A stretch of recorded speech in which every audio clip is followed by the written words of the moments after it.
America আর Israel মিলে ইরানকে শেষ করে দেবে, এই ছিল পরিকল্পনা। কিন্তু 2 মাস পরে চিত্রটা পুরো উল্টো। বিশ্লেষকরা বলছেন এই যুদ্ধ শেষ হবে আমেরিকার পিছু হটার মধ্য দিয়ে, আর সেটা হবে এমন এক পরাজয় যেটা মেনে নিতে ট্রাম্প নেতানিয়াহুদের রীতিমতো কাঁপবে। গেল 28 ফেব্রুয়ারি একই সঙ্গে ইরানে হামলা শুরু করেছিল যুক্তরাষ্ট্র আর ইসরায়েল। পরিকল্পনা ছিল সাজানো গোছানো, ইরানের সর্বোচ্চ নেতৃত্ব ধ্বংস করো, পারমাণবিক কর্মসূচি গুড়িয়ে দাও, আইআরজিসির শীর্ষ নেতাদের সরিয়ে ফেলো, এরপর তেহরানে বসিয়ে দাও একটা বাধ্য সরকার। ইসরায়েলের প্রধানমন্ত্রী নেতানিয়াহু আর মোসাদ প্রধান ডেভিড বার্নিয়ার ট্রাম্পকে বুঝিয়েছিলেন ব্যাপারটা সহজ। আল জাজিরা বিশ্লেষক জেফরি স্যাক্স এবং সিভিল ফারেজ বলেছেন, ট্রাম্প মনে করেছিলেন ইরানে যা হবে তা হবে ভেনেজুয়েলার মতো। 2026-এর জানুয়ারিতে সিআইএর অপারেশনে ভেনেজুয়েলার প্রেসিডেন্ট মাদুরোকে সরিয়ে একটা পুতুল সরকার বসানো গিয়েছিল। ট্রাম্প ভেবেছিল ইরানেও একই ছক কাজ করবে, কিন্তু তা কাজ করেনি। হামলার পর ইরান ভেতর থেকে ভেঙে পড়বে, এই হিসাবটাই মাঠে মারা গেছে।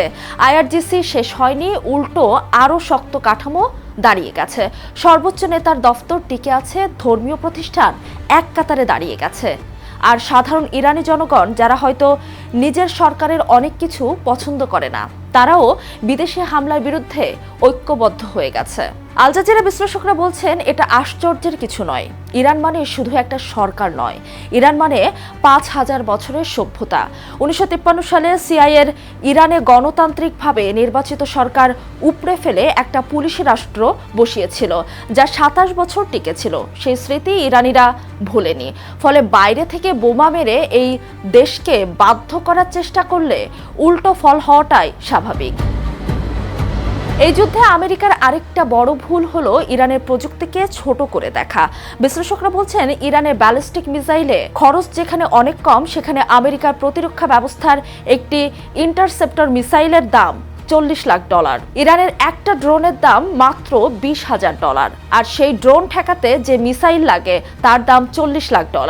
এই অসম অর্থনীতিতে যুদ্ধ চালিয়ে যাওয়া আমেরিকার পক্ষে টেকসই নয়। আরও আছে ইরানের অ্যান্টিশিপ মিসাইল, যার দাম কয়েক লাখ ডলার। সেটা আমেরিকার $2-3 বিলিয়ন ডেস্ট্রয়ার জাহাজকে হুমকিতে ফেলতে পারে।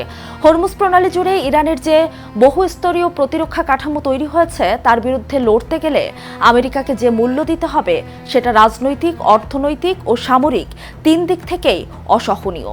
40 বছর ধরে নিষেধাজ্ঞার মধ্যে থেকেও ইরান যে প্রযুক্তিগত সক্ষমতা তৈরি করেছে, বিশ্লেষকরা বলছেন সেটা রীতিমতো অবাক করা জাতীয় অর্জন। এই যুদ্ধের সিদ্ধান্ত কিভাবে হয়েছিল সেটাও কম চাঞ্চল্যকর নয়। আল জাজিরা বিশ্লেষকরা বলছেন, ইরানে হামলার সিদ্ধান্ত নেওয়া হয়েছিল ট্রাম্পের ঘনিষ্ঠ একটি ছোট বৃত্তে। কোনো আনুষ্ঠানিক আন্তঃসংস্থা প্রক্রিয়া ছাড়া ন্যাশনাল সিকিউরিটি কাউন্সিলকে পুরোপুরি পাশ কাটিয়ে। ট্রাম্পের নিজের সন্ত্রাসবাদ দমন কেন্দ্রের পরিচালক জো কেন্ট গত 17 মার্চ পদত্যাগ করেন।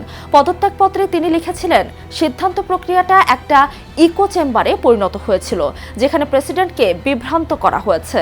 অর্থাৎ এটা প্রয়োজনের যুদ্ধ ছিল না, কৌশলেরও যুদ্ধ ছিল না, ছিল খেয়ালের যুদ্ধ, যার পরিণাম ভোগ করতে হচ্ছে সারা পৃথিবীকেই। যুদ্ধের শেষটা তাহলে কেমন হবে? এমন প্রশ্নের উত্তরে বিশ্লেষকরা বলছেন, এই যুদ্ধের সবচেয়ে সম্ভাব্য পরিণতি হলো আমেরিকা পিছু হটবে।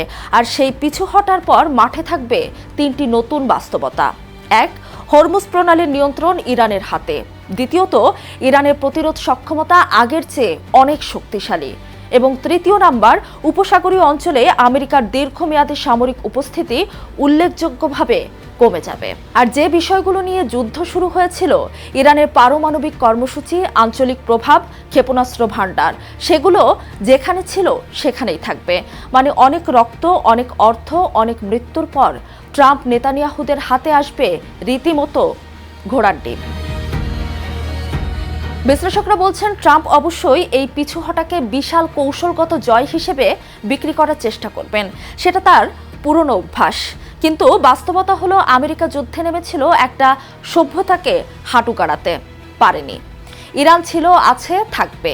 আমেরিকার এখন একটাই কাজ করার আছে, আর সেটা হলো রেজিম চেঞ্জ এবং আধিপত্য বিস্তারের খেলা বন্ধ করে আন্তর্জাতিক আইন এবং কূটনীতিতে ফিরে আসা। সহজ কথা, নইলে মান সম্মান যা আছে সেটা নিয়েও বাড়ি ফেরা মুশকিল হয়ে যাবে। কিন্তু ট্রাম্প গং সেটা মানলে হয়।